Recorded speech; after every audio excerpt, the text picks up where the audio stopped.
Beautiful. Okay, got it. Okay, so this actually came from notes that I took in 2016 from Landy Simone. She's an EAS master beekeeper at one of the EAS conventions. I think that was the New Jersey one. So I really have to give her all the credit for the information. I'm just passing it on. The advantages, they're both advantages and disadvantages of going from deeps to medium supers. And if I throw the word in honey super once in a while, I mean medium. They're kind of interchangeable. I try to use medium all the time, but sometimes I might slip out and say honey super instead. But anyway, the advantage is number one, much lighter to handle. Anyone ever had to, anybody you ever had to deal with a deep that has a lot of honey in it, it's wicked on your back. So to me, that is the number one advantage. If anybody knows me, I'm kind of tall and wispy. Nobody's ever going to call me muscular. I'm pushing 60.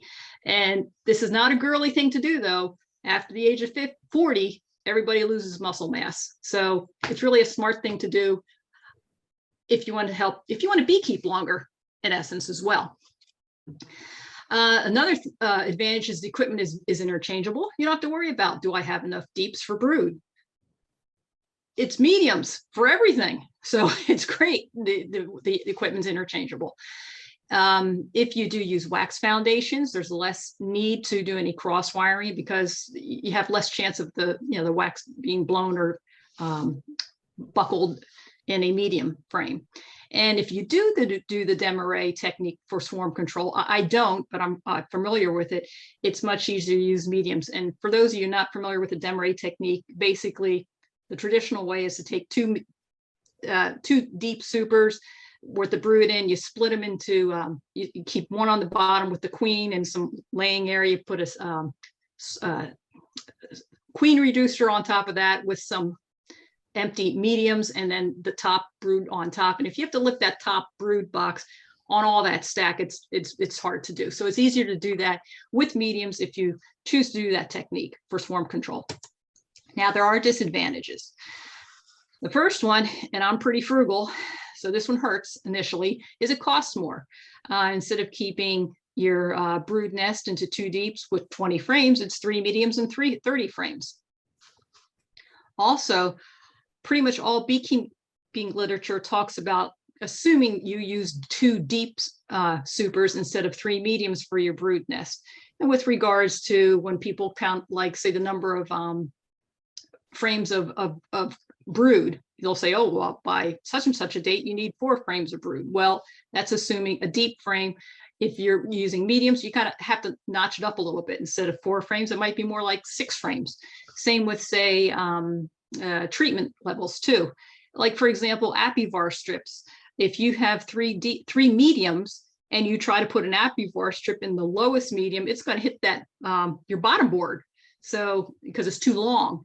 So you have to know, well, you can't put it in your bottom medium. You got to put it in the second one. Hopefully your brood is in that area. So you have to kind of tweak around with things because the beekeeping literature assumes you're using 2 deeps. And then when you're talking about nukes, most people, nukes are in deeps. There are medium nukes. In fact, I have the hardware. You can buy the woodenware for it, so they do exist. But if you're into buying or selling nukes, it's primarily going to be in deeps. So that's a disadvantage.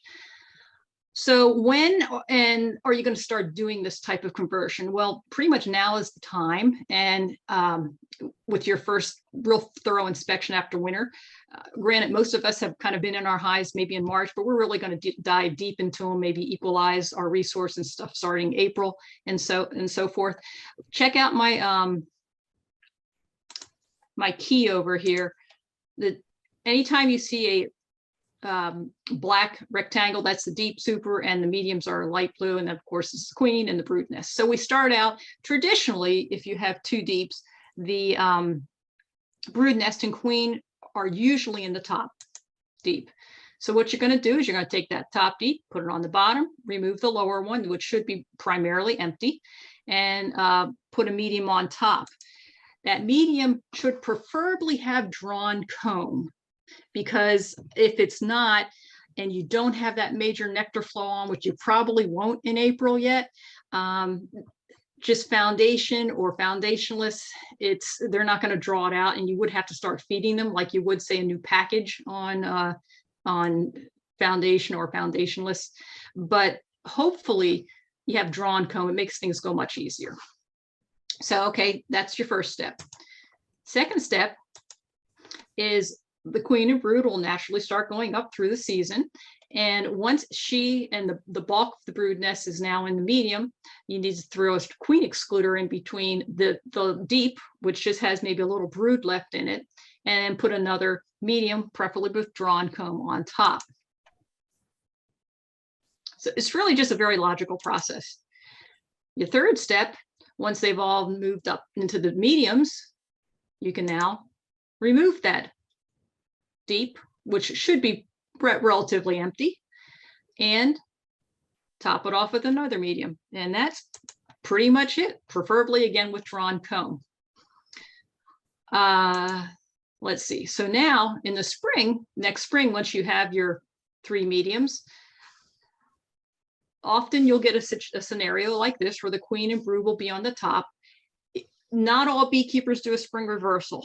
Some do and some don't. If you're inclined to do a spring reversal, this is how you would do it. You would take that top medium that has the queen and brood, put it on the bottom, take your lowest one, usually which should be your emptiest medium, put that in the middle, and then the middle one on top. Again, you need to make sure you have several frames of drawn comb directly above that queen for brood nest expansion. You don't want it be honey bound. But more often than not, when you run in 3 mediums, you'll find the queen and the brood kind of stuck between the top 2. Not a problem. You just take those top 2, move them down, and put your bottom one on top. Again, making sure there is drawn comb right above. You don't want this to be honey bound, or you're looking at a potential swarm situation. Now, this is something I've never done, but Landy says she does or has done. A way to do some swarm control in this, and this is only happen if it's later in the season. I'm talking, say, at least after mid-May, when you don't expect any really cold nights.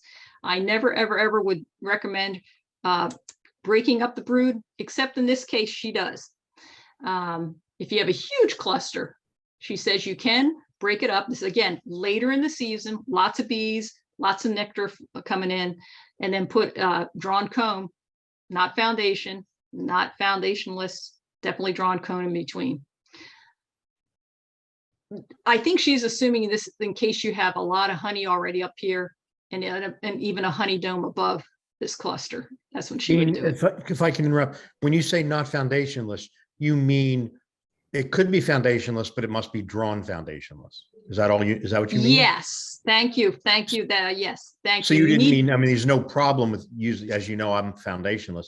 So Correct. You're just saying, and this needs to be drawn comb, whether it's foundationless or not. Yeah. Okay. Got it. Thank you for the clarification. Yes, Yep. You definitely need drawn comb. I mean, it has to be drawn out. Yes. Whether you use foundationless frames or foundation.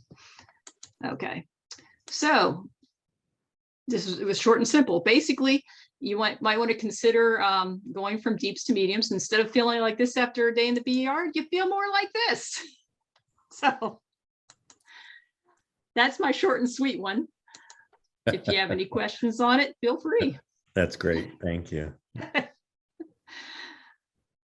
There is a caveat. I have to say, I don't use queen excluders, so it takes me longer to switch over.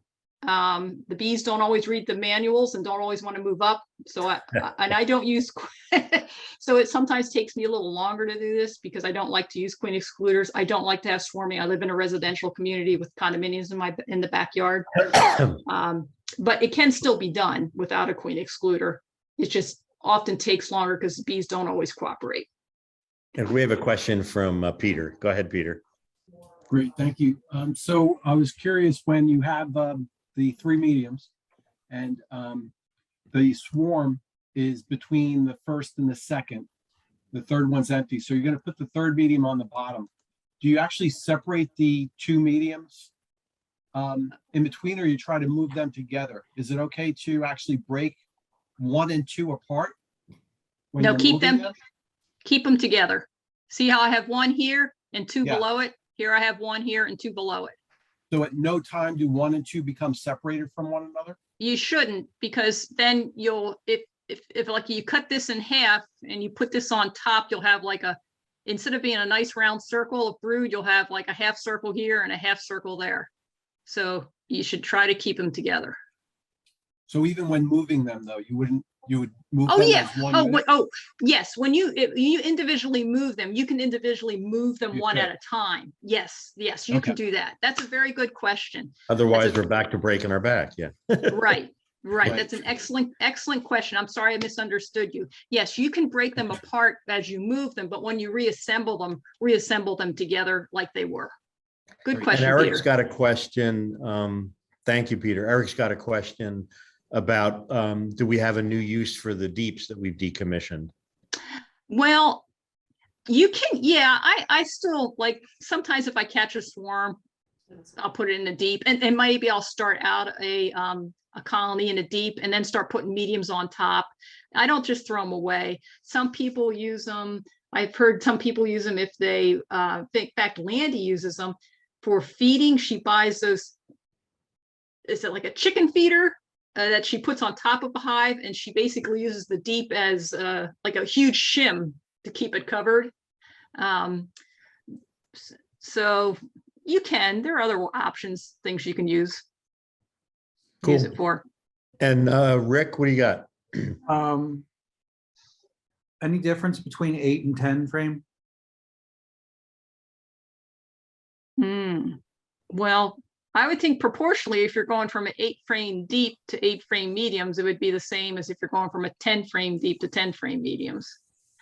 Size wise, are actually, like I use 10.